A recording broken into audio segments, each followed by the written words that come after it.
Hey, what's going on, everybody? BDO44 coming at you another video. All right, so I was just seeing a post that was on Face. It was actually YouTube. A little, uh, question and answer type of survey thing. Hey, who do you think is Well, how did they word it? Because it's important how they worded it. I think they said the word best. Who was the best point guard between Magic and Steph Curry? And I'm sitting there and I'm trying to assess it, and I realize I can't assess that. How the hell should I know? I didn't watch Magic. I didn't watch Magic. It was before my time. And it dawned on me. It's before all these people's time, too. The ones who answered it, they don't know. All these people younger than me. I'm sitting up here looking around. I'm trying to figure out who's over 40 in this comment section. None of these people. And I'm like, man, what the hell? Stop asking us questions like that, yo.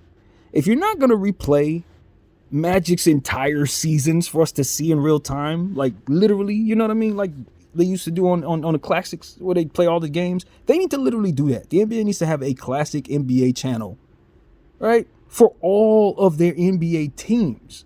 And if they have any old footage of them teams, give it to us. Literally put it there for us to see it. That way we can be qualified in answering these questions. When I start talking about who's better between Larry Bird and Kevin Durant, I don't actually know. I don't really know. I've listened to people talk about it all my life. I've seen a couple of highlights here and there, but the more I grow in understanding of the game, the more I realize the context matters. You need to know why a guy was on the floor. You need to know who he was on the floor with. You need to know how they helped him, the system they were playing, the rules they were playing, and all this stuff. And the more I learn, the more I realize I don't know a dang thing at all about why or any of that. For context, for players that I didn't watch. The more I learn, the less I know.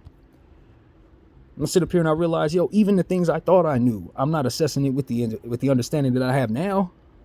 It's the players and why they were doing certain things, how wins came about. I'm learning there's more context to even find that'll help me surmise what it is I was seeing in the first place. And I know, and listening to most of these fans, they ain't thinking about that stuff either. So when we make certain declarations, Curry's better than Magic, just be certain to know that half of the people who are saying that didn't even watch these players, don't have the context in their minds to understand none of this stuff. It must be absolutely insane for athletes to listen to people like myself who don't know the first thing or the second thing, make declarations. And then as we learn we don't know the first or the second thing, or we get an inkling of the first thing, then we realize we didn't know nothing in the first place, look around and realize everybody else don't know nothing either. I tell you the truth, man. I am not a basketball or an NBA expert. If anything, I'm the opposite. I'm somebody who has a passion for it and is learning every day. And the more I learn, the more I know. I don't know much. Same thing goes with the sport itself. I have a passion for the game, been watching it all my life. Half the time, probably didn't even know what I was looking at, literally. And it's okay, because part of being passionate about what it is you love is coming to understand what it is that you're looking at, and then you can learn a new love for it as you continue to learn, to learn the layers of what it is that you're looking at. But a lot of times, I don't think we're even going under the surface. We just look at the stuff that's being plastered in front of us. We fall in love with the moment, and then we become arrogant or attach our I don't even know what the word would be, but attach our confidence or what have you to what it is we're seeing in front of us. What I have and what's mine is the best. I grew up in Kobe area, so obviously he's better than every other player ever, right? Regardless of what the numbers tell me or nothing. You can't tell me he's not better than Michael and Bron and Magic, because I watched him for 20 years and he was my player, so therefore. But it's like that ain't real. You can't be confused to think that that's actually going to add up, so to speak, as we always say. It ain't. We have to dig into the crates to start looking at some of these old games, finding out, if you're not already doing that, if you're not already an NBA historian. I think in order to have a educated opinion about some of these things that we are so often so confident in talking about in regards to this sport, I think it's a lot more learning to do for a lot of us young people than we have to be making declarations that affect people's legacies. Magic is not great as Steph. Why? Because you watched Steph and you didn't watch Magic, so therefore he couldn't have been as good, because obviously what you saw was more. Like, what does that even actually mean? And I think a lot of us in our society, we operate under those pretenses without actually breaking this down. Like, no, that doesn't make any sense at all. But we really do move that way. So let's just not. Let's not teach our kids to either, so they don't run around saying Victor Wembanyama is the greatest player of all time when, before he gets a chance to show what he can do. This type of stuff is going to happen. This is what they did with Steph. This is what they did with Bron. This is what they do with all the great players before they get a chance to prove themselves, and they force them to prove themselves. Sometimes they do. Sometimes they end up flopping because of it. Guys they prop up to be the greatest thing since sliced bread turns out to be, just no more than an Adidas, guy for a little while, and that's it. That was the most he did. Like, you know what I mean? It is what it is. So we need to learn the context. Who was he on the floor with? Who was he playing with? What style of play were they playing with? Did the coach make any sense? Did the coach play the players he was supposed to play at the right time? Did they run certain stuff that catered to them featuring one guy and not another? And did that lead to him ending up in bad situations where he ended up with an injury, blah, blah, blah, blah, blah, and it unfolds in a million different ways, variables that are often forgotten about or never even studied.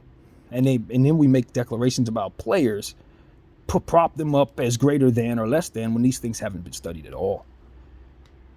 Just at all. It's like 5 people somewhere in a space where they're studying these things. Other than that, you know what I mean? Like, seriously, the analytics tell us only but so much. There's context. What mindset was he in? How much sleep did they get that night? How much sleep they get the night before that? Did that cater to certain things? Like, it's a whole lot. There are variables that aren't even taken into account when considering the greatness of a player, or the not so greatness, just the same. And then even more so the team itself, the expectations of the team, all of these different things, man. The schedule and how that schedule played into it, all of it. It's endless, and as I continue to grow in understanding, the less I want to engage in who's greater conversations, because we don't even have a calculator to help us figure out that math properly. We're not even looking at all the variables that help us truly be able to break it down properly. And I don't believe we are. And they keep coming up with new stats to help define that, which is that's just the natural evolution of counting things. And so they're getting better. Players are getting better, but I think the era we're in, obviously we talk about it a lot. It's just about the numbers, manipulating the numbers. And I just am having a hard time seeing the fruit in that overall. Maybe there's a variable there that makes it so that we bloom from within all of that. But I don't see it, man. I think we need to get away from the worshiping of the numbers, so to speak, and progress in the short term, and how much guys can score in one flurry. You got like 5 guys scoring over 30 points a game. That has to be some type of record in the modern era. I don't remember any scoring title race having 5 guys over 30 points at any point in time in my life. I don't remember such. Not even when Iverson and Vince and Kobe was running around. It wasn't 5 dudes over 30. Absolutely not. So the scoring is inflated. We know how that works.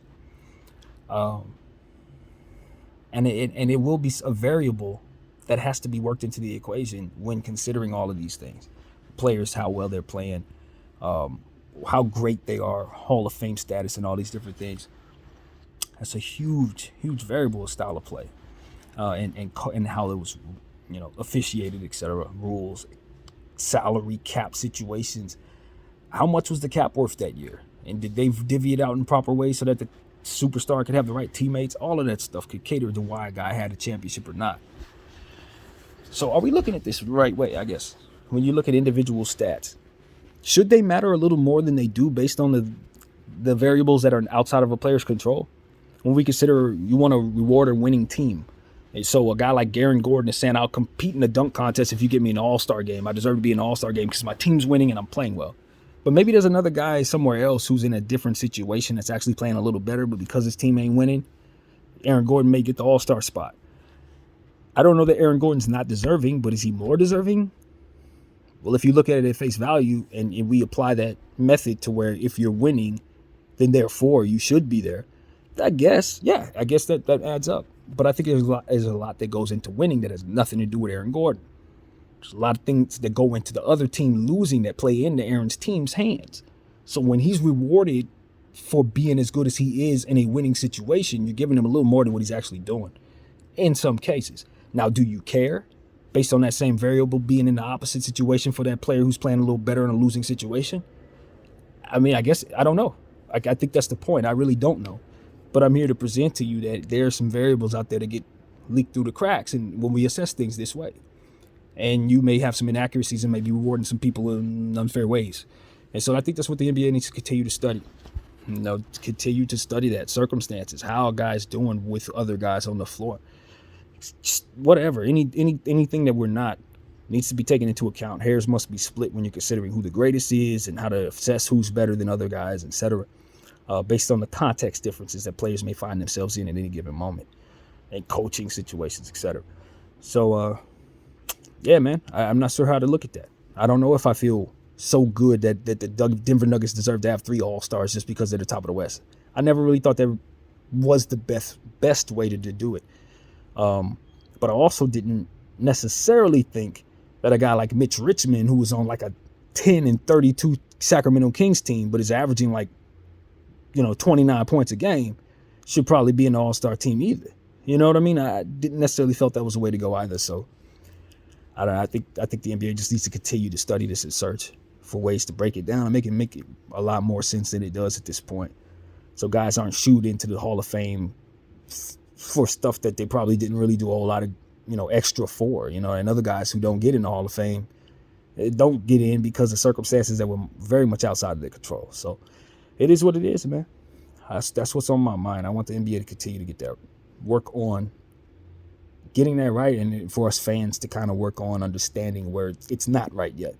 So as we're assessing who's better between Steph and Magic, just understand there's a million variables that ain't even being taken a look at on a national scale when people make declarations like this. So that's pretty much what I got to say. I think that's the end of the video, man. Yeah, I'm good. I hope you all are as well. I thank you all for watching BDL44, and I'm out.